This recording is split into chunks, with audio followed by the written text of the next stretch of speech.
میرے بھائی بہنوں، اس رات میں سارے رمضان میں بخشش ہوتی رہتی ہے، لیکن اس رات میں 4 آدمیوں کی بخشش نہیں ہوتی، باقی سب کی ہو جاتی اہل ایمان میں سے۔ تو 4 آدمیوں کی بخشش نہ ہونے کا مطلب یہ ہے کہ اگر یہ توبہ نہیں کرتے تو ان کے لیے معافی کوئی نہیں، اگر یہ توبہ کر لیں تو ایک دم معافی، ان کو بھی اللہ کی رحمت ان کو اپنے چھاؤں میں لے لے گی۔ پہلا ہے مدمن خمر، جو مستقل شراب کا عادی ہو، مستقل شراب پینے والا یا کوئی بھی نشہ کرنے والا جو آدمی کو مفلوج کر دیتا ہے۔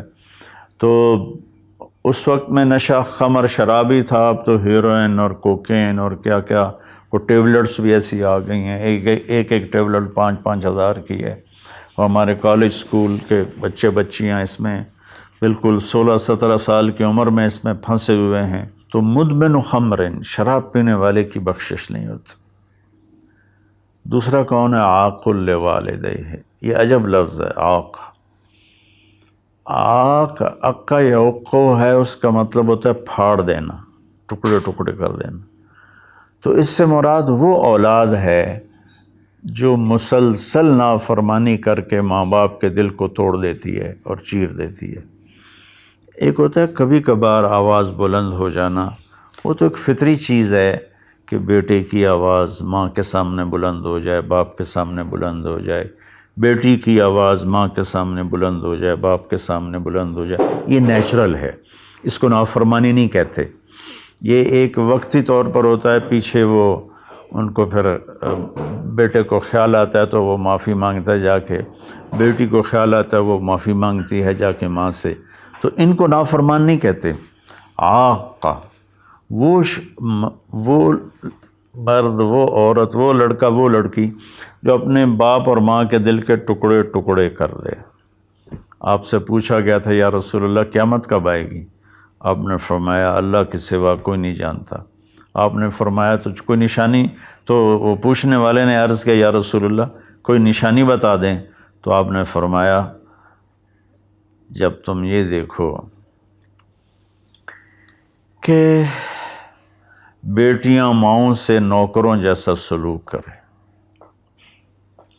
یا خاص طور پر بیٹی کا لفظ استعمال کیا، بیٹے کا نہیں، کہ بیٹے عام طور پر ہی سرکش ہوتے ہیں، بیٹیاں عام طور پر فرمانبردار ہوتی ہیں۔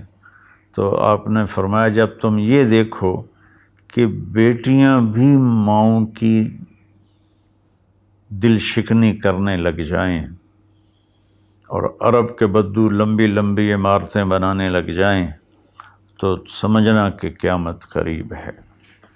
تو میں یہ بچیوں سے خاص طور پر کہتا ہوں کہ یہاں اللہ کے نبی نے بیٹوں کا ذکر نہیں کیا، بیٹیوں کا ذکر کیا ہے، کہ جب یہاں تک نوبت پہنچ جائے کہ بیٹیاں بھی ماؤں کے ساتھ نوکروں جیسا سلوک کریں تو پھر قیامت قریب ہے۔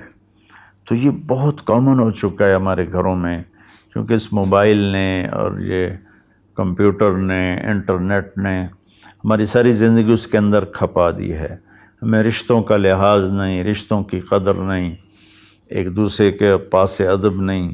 میں جب بہت چھوٹا تھا تو میں نے اپنی ایک پچھلی نسل جو اب ساری ختم ہو گئی ہے، تو ان سب میں اپنے ماں باپ کا اتنا ادب ہوتا تھا کہ کوئی ان کے آگے چوں نہیں کرتا تھا۔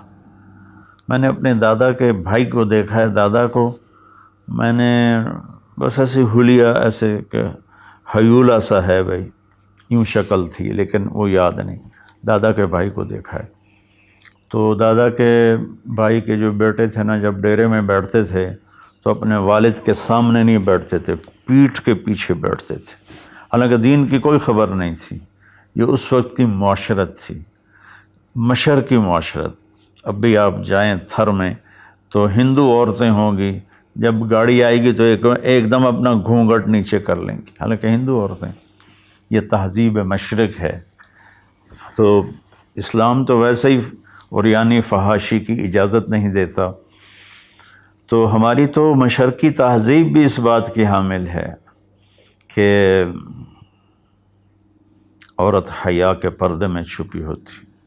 اور اللہ نے مجھے تاریخ پڑھنے کا بہت موقع دیا.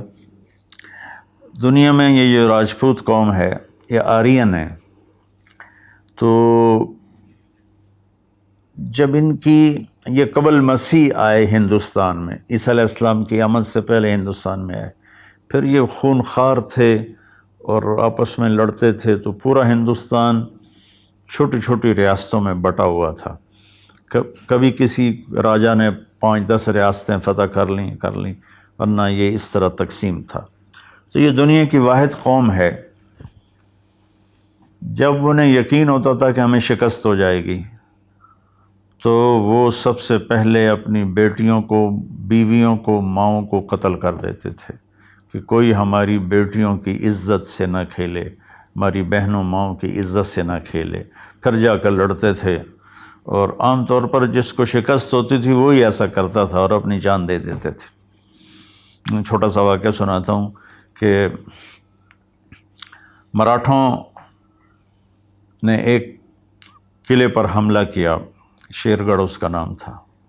تو اس کا جو راجا تھا وہ راجپوت تھا، اس کی طرف سے اورنگزیب کی طرف سے وہ وہاں اس قلعے کا وہ حاکم تھا، لیکن تھا ہندو. اودے سنگھ اس کا نام تھا اور اس کی 18 بیویاں تھیں. تو مراٹھوں نے اس پر حملہ کیا، تو رات کے اندھیرے میں حملہ کیا. تو سارے 5000 کی فوج تھی، ہندو مسلم کٹھے، وہ شرابیں پی کے پڑے تھے. وہ 300 آدمی اندر گئے، ان کو اکھاڑ دیا. تو اودے سنگھ کو جب پتہ چلا کہ میدان ہاتھ سے نکل گئے تو اس نے اپنی 18 بیویوں کا سر قلم کر دیا اور پھر آ کے نیچے لڑا اور خود بھی مارا گیا. یہ ایک ثقافت تھی، تہذیب تھی. تو اب ہماری ساری وہ اختلط الحابل بالنابل، اچھا پانی اور گند گٹر کا پانی آپس میں مل گئے ہیں. تو ہماری تو آپ نے تہذیب دیکھنی ہو تو آپ یہ ادھر جا کر سندھ میں دیکھ لیں کس طرح عورتیں اپنے گھونگھٹ میں رہتی ہیں. تو میرے بیٹوں بیٹیوں، حیا بہت بڑی چیز ہے، بہت بڑی دولت ہے.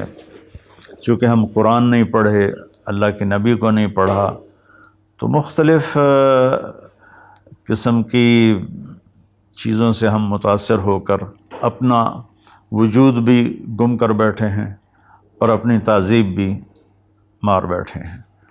تو دوسرا شخص جس کی بخشش نہیں وہ ہے جو ماں باپ کے دل کو ٹکڑے ٹکڑے کر دیتا ہے. تیسرا ہے قاطع رحم، جو رشتوں کی پرواہ نہیں کرتا، رشتوں کو توڑتا ہے، بدتمیزی کرتا ہے، گالی گلوچ کرتا ہے، اور کبھی بھائی سے لڑتا ہے، کبھی ماں سے لڑتا ہے، کبھی باپ سے، کبھی چچا سے، کبھی تایا سے. ماں اور باپ سے جتنے رشتے بنتے ہیں نا وہ ذوی الارحام کہلاتے ہیں. تو جو اپنے رشتوں کی قدر نہیں کرتا اور ان کو ذلیل کرتا ہے تو اس کی بھی بخشش نہیں ہوتی. چوتھا ہے الشاحن. شاحن کہتے ہیں جو دل میں بغض رکھے کسی کے لیے، دل میں کینہ رکھے کسی کے لیے، تو اس کی بھی بخشش نہیں ہوتی. تو دیکھو میں سب کے سامنے ہاتھ جوڑتا ہوں، اگر کوئی شراب کا عادی ہے توبہ کر لے، ابھی 21 کی رات نہیں آئی.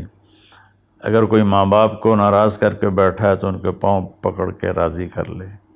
کوئی رشتہ داروں سے لڑائیاں کرتا پھر رہا ہے تو صلح کر لے. کوئی کسی کے بارے میں دل میں کینہ رکھتا ہے، بغض رکھتا ہے، تو اپنے دل کو صاف کر لے. ان چاروں میں یہ آخری چیز بہت زیادہ پھیلی ہوئی ہے کہ ہمارے دل نفرتوں سے بھرے ہوئے ہیں. تو میرے بھائی بہنوں، اس رات میں اللہ تبارک و تعالیٰ سب کی بخشش فرما دیتا ہے سوائے ان 4 آدمیوں کی.